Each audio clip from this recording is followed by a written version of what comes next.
Eu sou a professora Karen, trabalho lá na Secretaria Municipal de Educação e hoje nós vamos conversar um pouquinho sobre ensino religioso. Antes da nossa aula começar, deixa eu perguntar para você, você lavou as suas mãos? Eu estava vendo um programa na televisão e o rapaz ensinava a gente o tempo que a gente precisa lavar as mãos para a gente matar todos os micróbios, todos os vírus e todas as bactérias. Enquanto a gente esfrega, ele ensinava a cantar parabéns para você 2 vezes, esfregando bem todos os cantinhos, todos os meinhos do dedo, a palma da mão, a parte de trás da mão e o nosso pulso. Se cantar parabéns para você 2 vezes fazendo isso, a chance da gente matar todos os vírus é muito maior. Agora que você já aprendeu a lavar a sua mão cantando parabéns para você, que vai ser bem mais divertido de lavar, nós vamos falar sobre ensino religioso. Você sabe o que é ensino religioso? Lembra do que você aprendia nas aulas? Para que a gente estuda o ensino religioso? O ensino religioso, ele não está aqui para ensinar a gente a seguir uma religião diferente ou mudar a religião que nós aprendemos com os nossos pais. Muito pelo contrário, nós estamos aqui para mostrar que pessoas de vários lugares e vários tempos acreditavam em coisas diferentes e que todo mundo tem que ser respeitado, independente daquilo que escolheu acreditar ou se escolheu não acreditar em nada. Cada família, cada pessoa pode ter a sua religião ou não ter nenhuma. E não existe problema nenhum nisso, mas todo mundo tem que ser respeitado. E não é certo a gente tirar sarro do nosso vizinho ou do nosso primo só porque ele tem uma religião diferente da nossa, ou porque ele não tem nenhuma. Então, hoje nós vamos aprender um pouquinho sobre uma outra religião que não existe aqui no Brasil. Aqui no Brasil, nós não temos hoje nenhum seguidor dessa religião, mas, mesmo assim, ela faz parte do nosso dia a dia. Por isso, a nossa aula de hoje é sobre os deuses, as deusas e as suas famílias. Então, para começar, eu peguei esse caderno aqui que eu ganhei de presente de uma professora bem legal. É um caderno que eu tenho desde 2018. E ela me deu de presente. E até hoje eu uso ele quando eu preciso anotar coisas importantes. Você vai precisar pegar lá também um lápis ou uma caneta. De hoje, ensino religioso. E o nosso tema, deuses, não tem nenhum seguidor, é uma religião muito antiga, mas eu tenho certeza, é só essa frase e essa imagem. Para o alto e avante. Com certeza você já ouviu um super-herói dizendo isso. E não era o avante, é o que o super-homem falava nos desenhos animados quando eu era criança. Toda vez que o super-homem ia voar, ele levantava o seu braço direito e falava: para o alto e avante. E você sabia que o super-homem foi inspirado em um deus? Na verdade, um semideus. O pai dele, desse semideus, era um deus muito importante na Grécia. E a mãe dele era uma pessoa como a gente. Desse casamento entre Zeus, o deus do Olimpo, e essa mulher, nasceu Hércules, que inspirou muitos filmes, muitas histórias e também muitos super-heróis, como é o caso do nosso amigo, o Super-Homem. Então, o Super-Homem foi uma figura.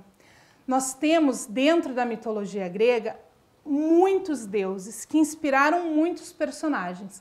Vamos pensar um pouquinho então na mitologia grega? Você já deve ter ouvido falar de mitologia grega. A mitologia grega, vamos ver os mais famosos? A gente tem aqui o Hades, que aparece bastante lá no desenho animado do Hércules. A gente tem aqui o Poseidon, que também aparece bastante em alguns filmes, que eram os deuses mais famosos, mais conhecidos. Mas existiam muitos outros e que inspiraram muitos filmes. Você já assistiu Percy Jackson e o Ladrão de Raios? O que acontecia lá no filme do Percy Jackson? Lá no filme do Percy Jackson, nós tínhamos vários filhos desses deuses com mulheres humanas, ou das deusas com homens humanos. Então, semideuses, assim como Hércules. E dentro da mitologia, vários deuses, então, eles vieram inspirar os artistas que criaram, que a gente com certeza já viu. Principalmente agora, quem gosta de A Mulher Maravilha, ela é a Diana. Diana era uma deusa grega e romana. O nome Diana é quando... E lá no comecinho do filme mostra a ilha onde ela nasceu, com várias outras personagens importantes. O Flash, você já ouviu falar dele? Inspirado no deus Hermes. Olha só quantos deuses você já conhecia e nem sabia. Mas aí fica essa palavra pensando aqui na nossa cabeça. O que será que quer dizer mitologia? Eu consegui esse dicionário emprestado, que ele estava lá, que era de um outro colega meu. Então, lá no dicionário, procurei a palavra mitologia. E segundo o dicionário, mitologia é ciência, estudo ou tratado sobre mitos, história de deuses e heróis. Por isso, a palavra mitologia, muitas vezes, ela é usada só para falar da mitologia grega. Mas os teóricos, os estudiosos, as pessoas que pesquisam muito sobre religião, usam essa palavra para falar das histórias religiosas de todos os povos. Por isso, é muito comum, quando a gente vai pesquisar alguma mitologia judaica, mitologia cristã, mitologia dos orixás, mitologia japonesa e por aí vai, rodadas com essa palavra. Porque a gente aprende ela só quando vai falar dos gregos. Mas toda vez que nós vamos estudar as histórias de alguma religião especial, a gente usa essa palavra mitologia, porque ela é a ciência que estuda as histórias dos deuses, as histórias dos heróis, essas histórias religiosas.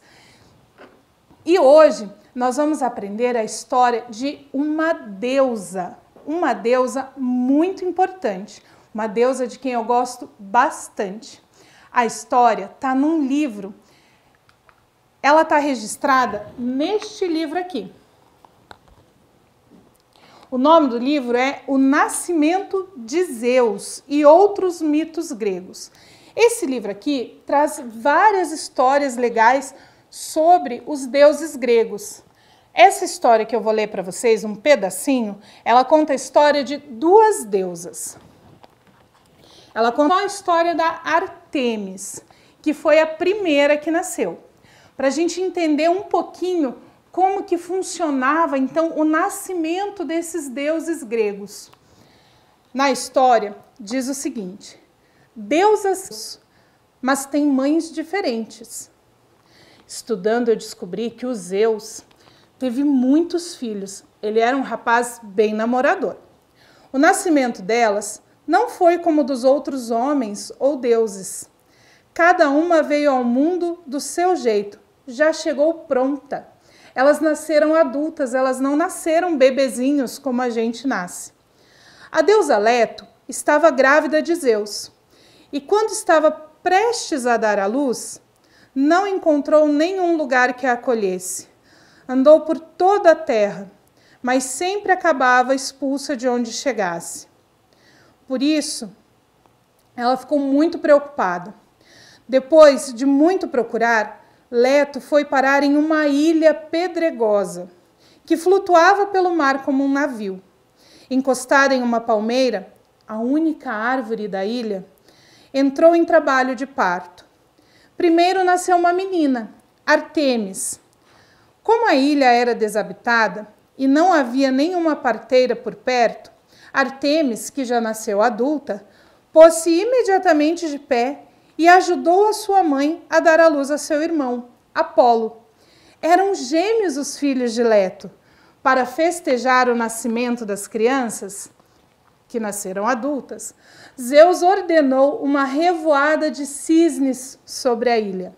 As aves tornaram-se companheiras do menino Apolo e, como ele, tinham fama de serem musicais e grandes adivinhas. Daquele momento em diante, por ter sido berço dos deuses, a ilha mudou de nome. Passou a ser conhecida como Delos, que quer dizer a brilhante. Mais tarde, Ártemis tornou-se caçadora, passando seu tempo nas florestas e na companhia dos animais. Ela mesma nunca se casou e nunca teve filhos. Mesmo assim, continuou sendo lembrada pelas mulheres grávidas e na hora do parto. Então, a Ártemis é uma deusa que resolveu não se casar e não ter filhos. Mesmo assim, ela se tornou a deusa protetora das mamães, daquelas que estavam grávidas ou em trabalho de parto. E sempre dava, então, um templo de Ártemis para agradecer e para pedir cuidado. E a Ártemis, mesmo sendo essa pessoa que cuidava das mulheres grávidas e cuidava dos bebês que estavam nascendo, ela era uma caçadora. Ela andava pela floresta, correndo junto com os animais, e ela sempre é representada com um arco e com uma flecha. Então, ela era uma deusa muito forte, muito poderosa, uma mulher guerreira. E assim como outras mulheres que não são deusas, ela fez uma escolha. A escolha de não se casar e de não ter filhos.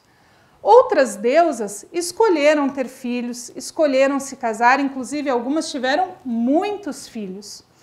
Por isso, a gente sempre pensa na Ártemis para representar esse direito de escolha das mulheres gregas de ser ou não ser mãe, de ser ou não ser esposa. Quantas mulheres você conhece que puderam ter essa escolha? Mas não era só a Ártemis que tinha Olimpo. Nós tínhamos muitas deusas lá. Nós tínhamos várias deusas. Inclusive, a gente pode ver aqui algumas representadas. E se a gente observar, muitas delas eram guerreiras. Elas não eram só mulheres, elas não eram só mães. Mesmo as deusas que se casavam e tinham filhos eram deusas muito fortes. Nós tínhamos uma deusa da sabedoria, uma deusa do amor, da beleza. Cada mulher dentro desse universo dos deuses gregos tinha uma função muito importante. Agora, eu quero convidar você você está pensando aí na sua cabeça em mulheres famosas, mulheres em música ou uma grande pesquisadora, mas eu tenho certeza que se você prestar bastante atenção aí na sua casa, você conhece alguma grande mulher bem pertinho de você. Vou contar para você um segredo. Eu conheço muitas grandes mulheres. Na minha família tem mulheres incríveis. A minha mãe, por exemplo, a dona Ingrid, ela teve 5 filhos. 5, e ela cuidou dos 5. Imagina, ela dava banho na gente, dava comida para todo mundo, levava a gente para a escola, levava a gente ao médico. E até hoje ela cuida da gente. Pense bem, eu já tenho um pouquinho mais de 30 anos. E ela ainda liga para saber se eu comi direito, se eu dormi bem, se eu coloquei a blusa que eu sempre esqueço de colocar. Ela é uma mulher incrível. E ela não foi uma grande guerreira que ia para a guerra com escudo ou com uma espada. Mas ela era uma dona de casa exemplar. E eu vou contar uma coisa para vocês. O melhor pão do mundo é a dona Ingrid que faz. Inclusive, a gente sempre pergunta para ela, no céu tem pão? Porque a gente quer que ela vá para o céu fazer pão para a gente, que a gente só vai para o céu se ela estiver lá para garantir que o nosso pãozinho vai estar pronto. Mas tem outras mulheres incríveis também. Por exemplo, tem uma outra mulher incrível que eu conheço, que é a Dona Doris, que é a mãe da minha mãe.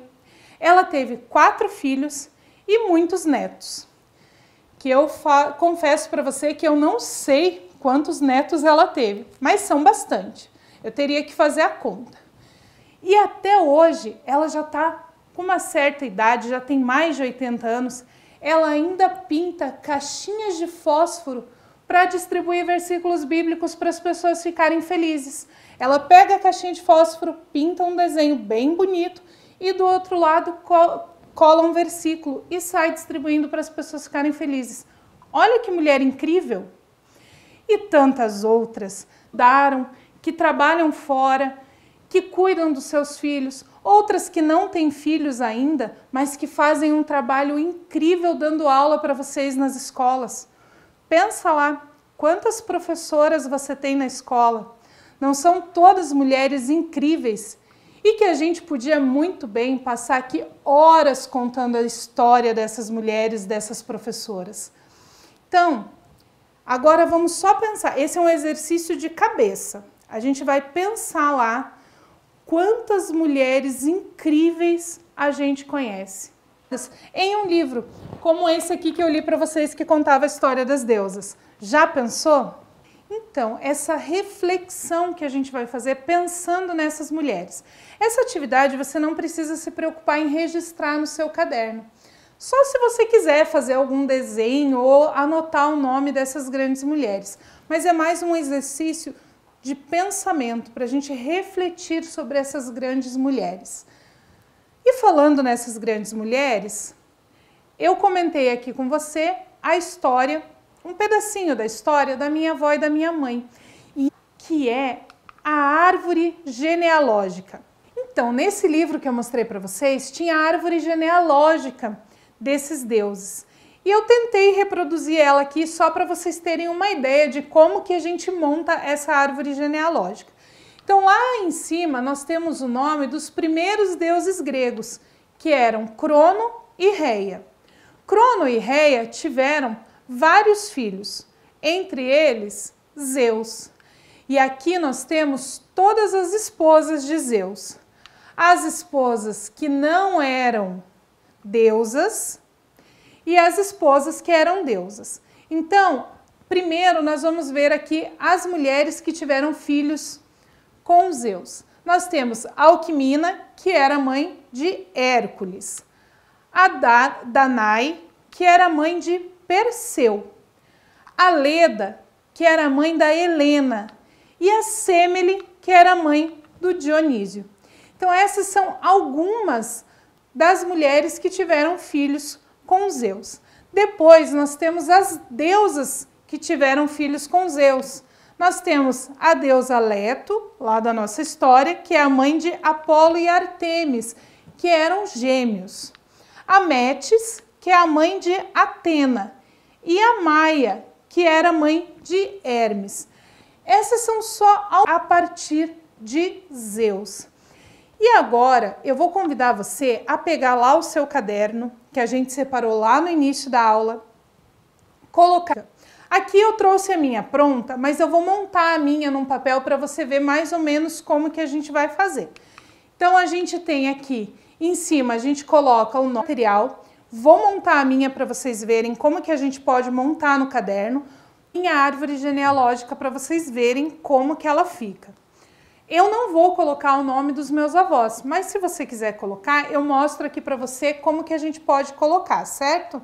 Eu não vou colocar o nome dos meus avós porque os meus avós já são bem velhinhos e eu já tenho irmãos, e já tenho sobrinhos, já tenho filho, então é muita coisa para a gente colocar.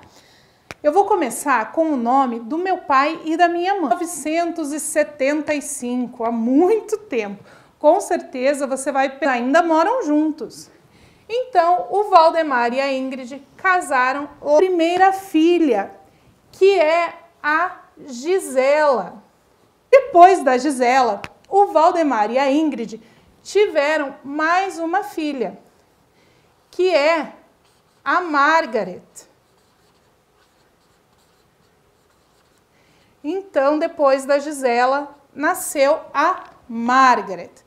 Depois da Margaret, o Valdemar e a Ingrid tiveram mais uma filha, que sou eu, a Karen.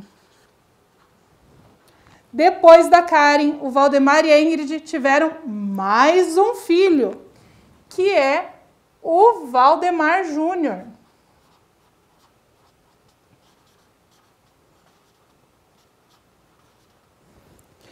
E depois do Valdemar Júnior, eles ainda tiveram mais uma filha, que é a Kathleen, que eu vou colocar aqui embaixo, que é a filha mais nova deles. Viu? Não tem problema se lá no seu caderno ficar parecido aqui com o meu, tá? Que tá assim, quando tem muitos filhos para a gente colocar o nome, a árvore com um rapaz chamado Josemar.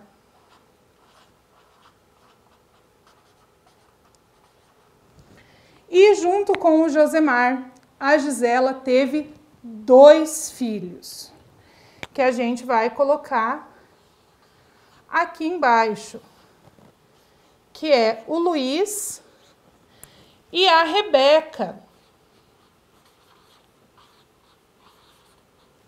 que são os 2 filhos da Gisela e do Josemar. A Margaret também casou, ela casou com o Márcio. Mas a Margaret não teve filhos. A Karen, que sou eu, tem uma filha, que é a Sabrina.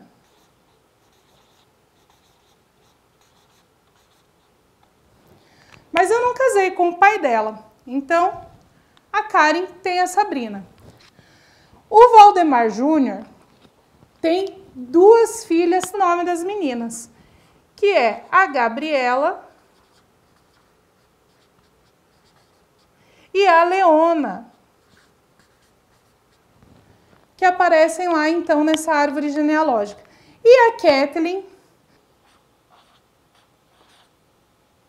mas também não tem filhos. Então a minha árvore genealógica, quando eu monto ela, ela fica montada assim.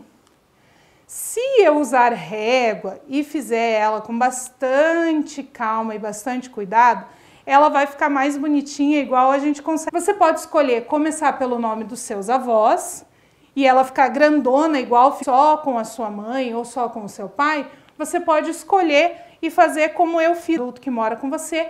Como que vocês gostariam de registrar, então, essa árvore genealógica de vocês? Aqui na tela, a gente tem a árvore genealógica que eu montei. As minhas irmãs, eu, o meu irmão e os meus sobrinhos e a minha filha, que é uma outra forma de registrar, como eu falei para você.